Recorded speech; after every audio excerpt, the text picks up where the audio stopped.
दिल्ली की सियासत में एक बार फिर हलचल मच गई है और इस बार अरविंद केजरीवाल के करीबी और दिल्ली के पूर्व मंत्री सौरभ भारद्वाज के घर ईडी की छापेमारी हुई है। दावा है कि सौरभ भारद्वाज के मंत्री रहते हुए अस्पताल निर्माण में घोटाला हुआ था। ऐसे में मनी लॉन्ड्रिंग केस में दिल्ली और आसपास के इलाकों में 13 ठिकानों पर छापेमारी हुई, जिसके बाद आम आदमी पार्टी और बीजेपी अब एक बार फिर आमने सामने है। ऐसे में एक तरफ सौरभ भारद्वाज के ठिकानों पर छापेमारी चल रही थी, तो दूसरी तरफ आम आदमी पार्टी के कार्यकर्ता इस एक्शन के खिलाफ सड़कों पर उतर गए। विरोध प्रदर्शन शुरू हो गया और ईडी की छापेमारी का विरोध करने लगे। हालांकि बीजेपी इसे आम आदमी पार्टी सरकार में घोटाले पर एक्शन बता रही है। उनका दावा है कि केजरीवाल और सिसोदिया की तरह अब सौरभ भारद्वाज का भी नंबर आ चुका है, जिसके बाद जुबानी संग्राम भी शुरू हो गया।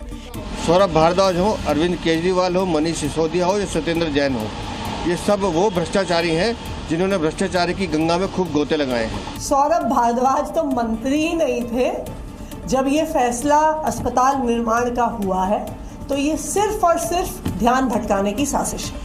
ये मामला साल 2018 से 2019 का है। इस दौरान 1125 करोड़ रुपए का आईसीयू हॉस्पिटल प्रोजेक्ट, जिसके तहत 6800 बेड बनाने का वादा था, लेकिन भारी भरकम खर्च के बावजूद ये प्रोजेक्ट आज भी आधा अधूरा है।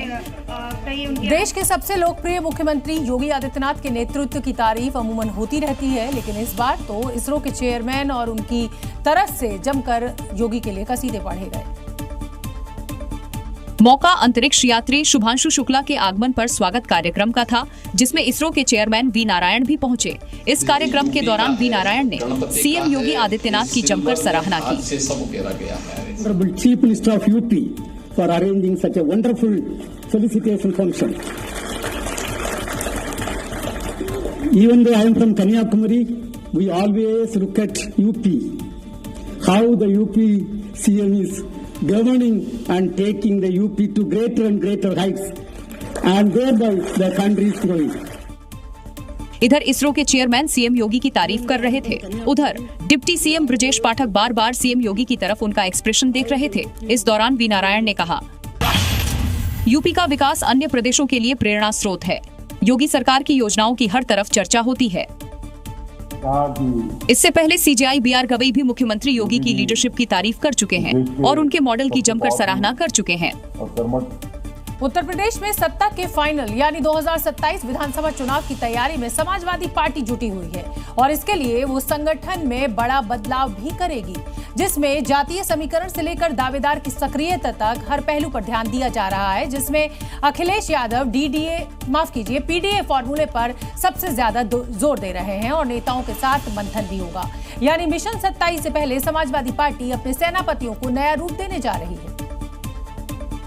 2027 के विधानसभा चुनाव से पहले सपा संगठन को मजबूत करने के लिए फेरबदल करने जा रही है। माना जा रहा है कि नवरात्रि के बाद 30 से 35 जिलाध्यक्ष बदले जा सकते हैं, जबकि बाकियों पर पार्टी दोबारा भरोसा जता सकती है। फिलहाल समाजवादी पार्टी अपने एनडीए फॉर्मूले पर जोर दे रही है और अगर जिलाध्यक्षों की नियुक्ति इसी के तहत की गई, तो यादव जाति की भागीदारी कम की जाएगी। कुर्मी, राजभर, निषाद और दलित समाज के नेताओं की हिस्सेदारी बढ़ सकती है। साथ ही दूसरी जातियों के नेताओं को भी मौका मिलेगा। पीडीए समाज के ऊपर अन्याय हुआ। हम सब लोग एक सूत्र में इसीलिए बंधे हैं क्योंकि पार्टी का सफाया करने का काम करेंगे। दरअसल समाजवादी पार्टी को सितंबर के आखिर तक संगठन में फेरबदल करना है। इसके बाद पार्टी पंचायत चुनावों की तैयारी में जुट जाएगी। अब सबकी निगाहें इस बात पर टिकी है कि अखिलेश यादव किन नेताओं पर दांव खेलते हैं, क्योंकि संगठन का यही फेरबदल 2027 में अखिलेश की किस्मत तय करेगा। अवैध बांग्लादेशियों के खिलाफ झंडा बुलंद किए असम के मुख्यमंत्री हेमंत बिस्वा शर्मा ने आगामी दुर्गा पूजा को लेकर एक बड़ा आदेश जारी कर दिया है।